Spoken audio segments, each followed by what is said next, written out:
So one of the questions I get a lot from teachers who read my students' writing is, how on earth do you get students to develop their characters? So when I first started teaching writing, one of the things I noticed when students did creative narrative writing was that they just wrote a story start to finish. They knew how to do that really well, but they had no idea how to develop characters, develop the setting, or create a strong ending. And that's the difference between a standard creative narrative that any second or third grade student can write and a more advanced creative narrative that you're expecting from maybe a fourth or fifth grader. So these simple strategies I'm going to teach you about will actually help from third all the way up into high school if you're still working on creative narrative with them, because these are the most important lessons to teach your students to make sure they have amazing creative narrative writing pieces.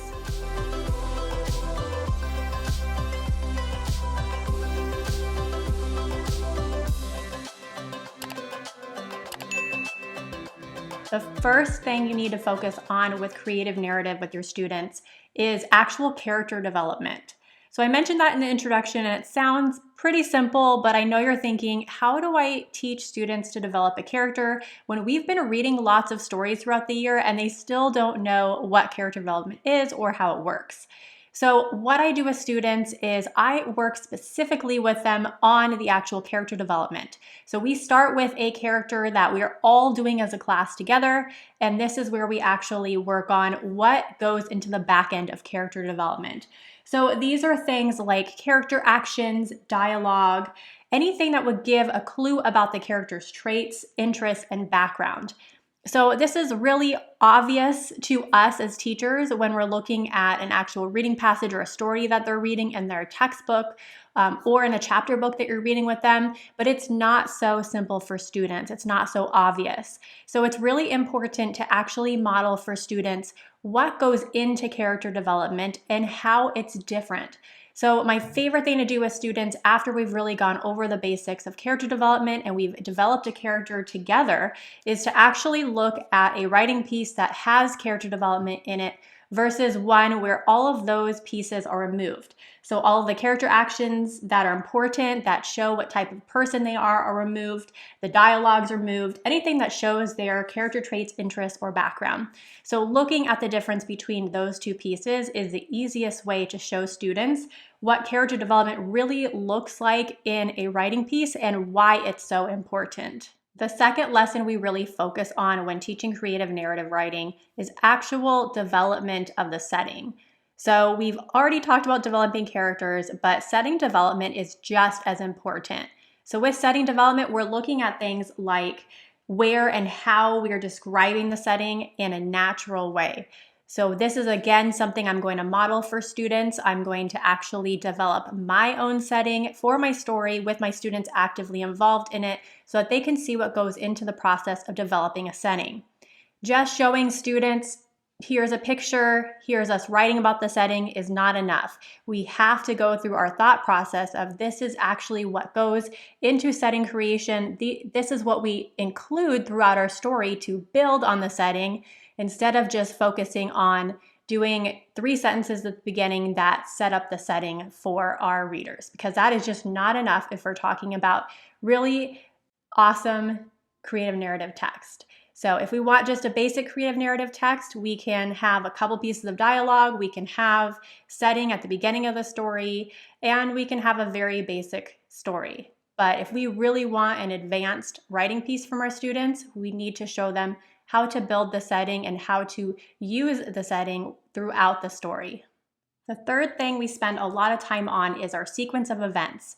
So instead of just doing this happens and this happens and this happens and this happens, cool, you're already in planned and you can start writing your piece. We're actually looking at how is our sequence of events going to fit into our overall story, fit into the strong ending that we're going to work on. How does it actually get our readers excited and then come to a resolution?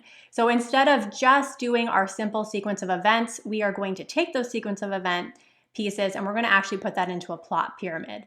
So what that's going to look like is just a traditional reading plot pyramid, which I don't know if you've taught it yet in reading, but if you haven't, that's okay, because the purpose of the pyramid is for students to have a place to organize important aspects. The first important aspect being the conflict.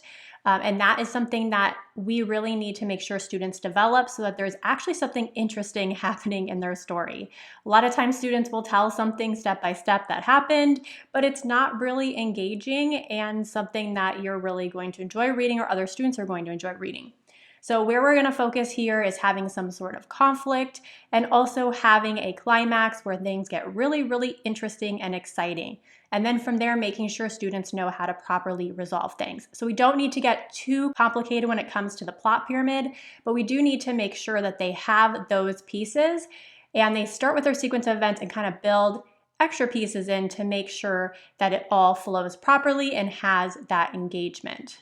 And when we actually sit down to work on the flow of the narrative piece, I make sure that my students are not just using the words first, next, then, finally. That is way too easy for upper elementary students. So we actually have a bookmark that we use to help students actually transition. It has lots of different ideas here, and I show them how to use it. So very, very important that they know how to use this bookmark and know how to transition, where to put transitions. It's not just going to be the beginning of the first, second, third, fourth, fifth paragraph.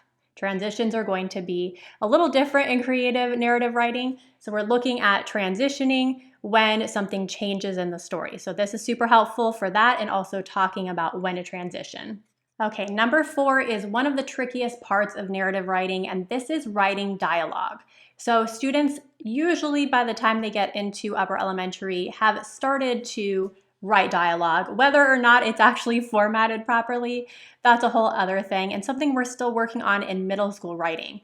I use this transition bookmark just to show students how it works and all of the different rules that we have so that the actual grammatical part of it is really simple for them. So we do use these bookmarks, they're very helpful, but that is not the only thing we're teaching about dialogue. So we're using dialogue not only to incorporate character traits and show how characters act and feel and all that good stuff, but we're also using it to get to the conflict, get to the climax. It is going to be used throughout the story, not just for character development, but also to convey some of the important parts in the sequence. So dialogue is so important. We model it every step of the writing process in creative narrative writing because it's something that should be really ample in their writing pieces. And the last lesson that we teach for creative narrative writing should be the easiest thing for students to do, and that's wrapping up and ending their story.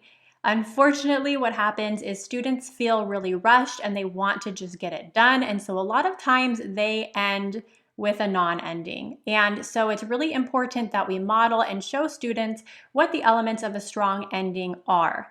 And as long as they have worked really hard on making sure that they have a sequence of events that properly flows through the plot pyramid, the strong ending should be really simple as long as they know how to end it.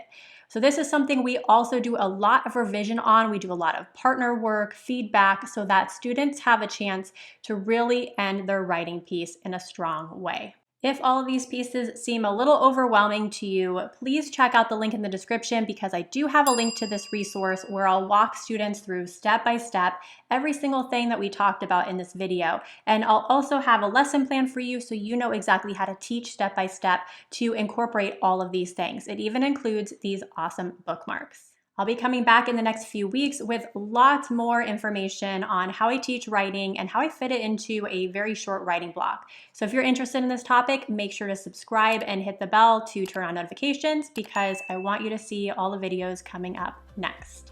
Thanks for watching, and I'll see you in the next video.